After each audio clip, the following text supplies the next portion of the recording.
राजस्थान अधीनस्थ सेवा चयन बोर्ड की भर्तियों में हुए गड़बड़ झाले और ओएमआर शीट बदलने के मामले में राजनीति तेज हो गई। सीएम भजनलाल के आरोपों पर पूर्व सीएम गहलोत ने पलटवार किया।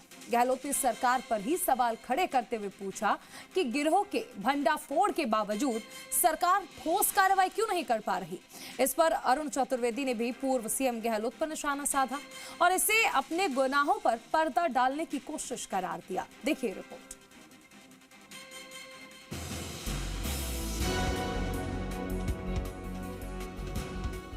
ओएमआर में खेल, सियासत तेज।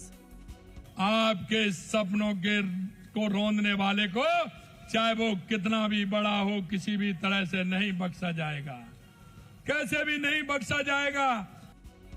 सीएम का वार, गहलोत का पलटवार। ओएमआर में गड़बड़ झाला, सियासत में भूचाल आया। ओएमआर शीट में गड़बड़ झाले पर सूबे में सियासी संग्राम मचा हुआ है। ओएमआर शीट बदलकर भर्ती परीक्षाओं में धांधली करने वाले गिरोह का एसओजी ने पर्दाफाश किया है और इस मामले में कर्मचारी चयन बोर्ड के तकनीकी प्रमुख समेत कई लोगों को गिरफ्तार किया है। तो सीएम भजनलाल शर्मा ने विपक्ष पर करारा वार किया और प्रदेश के युवाओं से वादा किया कि भर्तियों में हुई धांधली में जो भी गुनहगार होगा उसे सरकार बख्शेगी नहीं।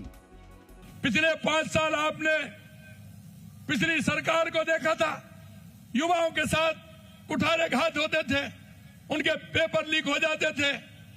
युवा क्या मन में सोचता था, मैं आपसे इतना ही कहना चाहता हूं, जब उनके लोग पकड़े जा रहे हैं, लगातार हो रहे हैं ना, कभी 19 की आती है तो कभी 20 की आती है, कभी 21 की आती है।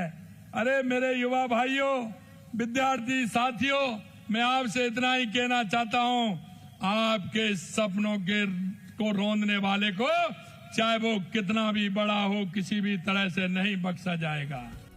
सीएम के इस बयान पर पूर्व सीएम अशोक गहलोत ने भी पलटवार किया और सोशल मीडिया प्लेटफॉर्म एक्स पर लिखा, राजस्थान कर्मचारी चयन बोर्ड में ओएमआर शीट बदलने वाले गिरोह के पकड़े जाने के 5 दिन बीत चुके हैं, लेकिन राज्य सरकार की रहस्यमयी चुप्पी चिंताजनक है। हमारी सरकार ने युवाओं के भविष्य को सुरक्षित करने के लिए आजीवन कारावास, 10 करोड़ जुर्माना और दोषियों की संपत्ति जब्त जैसा देश का सबसे सख्त कानून बनाया और बिना किसी भेदभाव के आरपीएससी सदस्य तक को जेल की सलाखों के पीछे भेजकर नजीर पेश की। हमने गड़बड़ी मिलने पर कभी जिम्मेदारी से पल्ला झाड़कर केवल पूर्ववर्ती सरकारों पर दोष नहीं मढ़ा, बल्कि दोषियों पर सख्त कार्रवाई की। अब जीरो टॉलरेंस का दावा करने वाली बीजेपी सरकार बताए कि वो अपने कार्यकाल 2024-25 के दौरान हुई परीक्षाओं की निष्पक्ष जांच करवाने की घोषणा करने से क्यों बच रही है। क्या बीजेपी सरकार युवाओं के साथ न्याय नहीं करना चाहती है? गहलोत के बयान पर बीजेपी ने तत्काल पलटवार किया। वित्त आयोग के अध्यक्ष अरुण चतुर्वेदी ने मोर्चा संभाला और कहा कि यूपी एसटीएफ की कार्रवाई के बावजूद गहलोत ने दोषियों के खिलाफ कार्रवाई क्यों नहीं की। आखिर वो किसे बचाना चाह रहे थे? पूर्व मुख्यमंत्री गहलोत जी के ट्वीट से सिद्ध होता है कि वो अपने पापों को ढकने के लिए अब केवल वक्तव्य जारी करके उस दोष की पूर्ति करना चाहते हैं।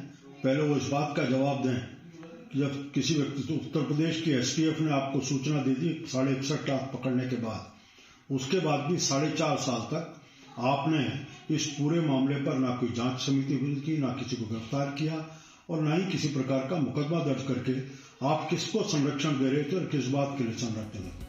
दरअसल पिछली सरकार में हुई भर्ती परीक्षाओं में ओएमआर शीट स्कैन करने के बाद कंप्यूटर सिस्टम के मूल डेटा से छेड़छाड़ की और ओएमआर शीट बदलकर महिला सुपरवाइजर, कृषि पर्यवेक्षक और प्रयोगशाला सहायक जैसी परीक्षाओं में कई अभ्यर्थियों के नंबर बढ़ाकर उन्हें नौकरी लगवाई थी। इस मामले में एसओजी ने बोर्ड के कर्मचारियों और आउटसोर्स फर्म के कर्मचारियों को गिरफ्तार किया है। साथ ही एसओजी राजस्थान कर्मचारी चयन बोर्ड से जांच एजेंसी ओएमआर शीट से जुड़े सबूत मांग रही है। जाहिर है विधानसभा सत्र में इस मुद्दे की गूंज खूब सुनाई देगी।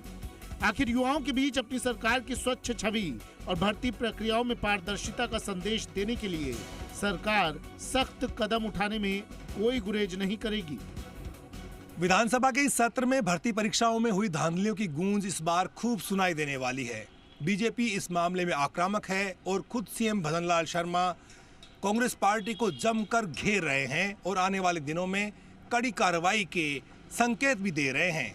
ऐसे में गहलोत ने भी मोर्चा संभाला है और वो अपने दामन को पाक साफ बताने के लिए बीजेपी पर हमलावर हो रहे हैं। ऐसे में बयान चलते रहेंगे और युवाओं का भरोसा हासिल करने की दोनों ही पार्टियों की कोशिशें भी जारी रहेगी। कैमरा पर्सन राहुल के साथ बाबूलाल धायल, जी मीडिया, जयपुर।